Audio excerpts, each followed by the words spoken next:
I'm Jenness Cortez. Today, let's look at my painting Battle of Brandywine to see what stories it can reveal. The American history painter, John Vanderlyn, created his Washington and Lafayette at the Battle of Brandywine in 1825, nearly 50 years after the battle took place. In spite of its storybook style, or perhaps because of it, this painting won my heart so completely that I chose to build a composition of my own around its lyrical imagery and heroic intention. His picture does have undeniable naive charm, but I hesitate to call Vanderlyn a master. In my own painting, Battle of Brandywine, I pay tribute to Vanderlyn, but I also pay homage to two great masters of military science, and to a fabled father and son relationship, and to the spirit of the American Revolution. In addition, my painting honors many gifted anonymous artisans, and one very famous one. The bond between Washington and Lafayette is a fascinating part of America's history. In April 1777, the 19-year-old Marquis de Lafayette, an aristocratic French soldier passionate about the fight for independence that was going on in the American colonies, set sail for a new world he'd never seen.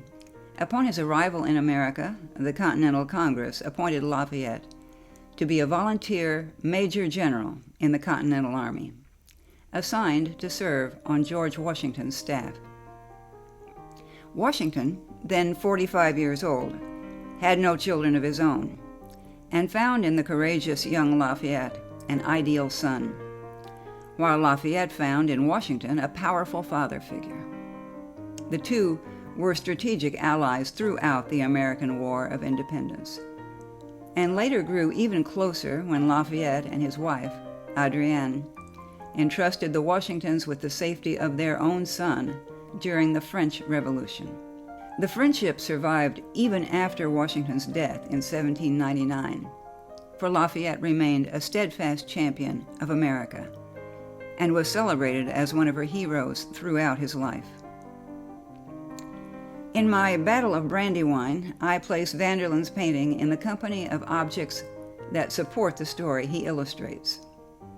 I began with two very similar 18th century Korean dragon jars, each holding two personal swords of Washington on the left and of Lafayette on the right.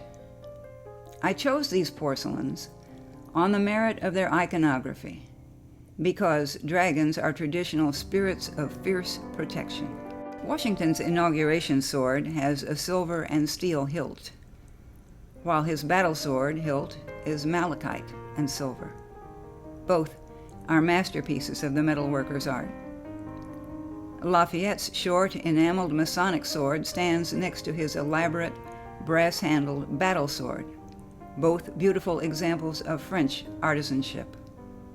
The table displays a 1778 Hessian map of the Brandywine battle area, showing troop positions on September 11, 1777, the date of that first battle in which Lafayette fought alongside Washington.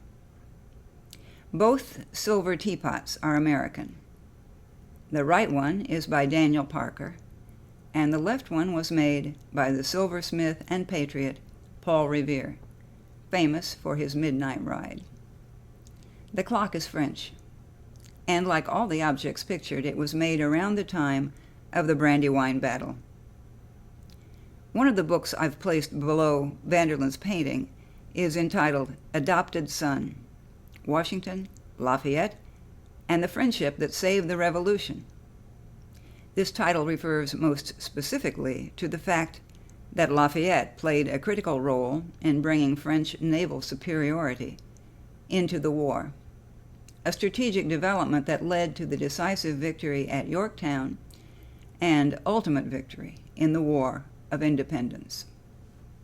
Today, we are still enjoying the freedoms secured by the collaborations of these two gifted giants, and it was my pleasure to join John Vanderlyn in honoring their creative and influential bond. If you enjoyed this episode of Demystifying the Masters with Jenness Cortez, like it, share it, and subscribe to our channel. If you are an art collector planning to enhance your collection, we invite you to view more of the Cortez work at JennessCortez.com.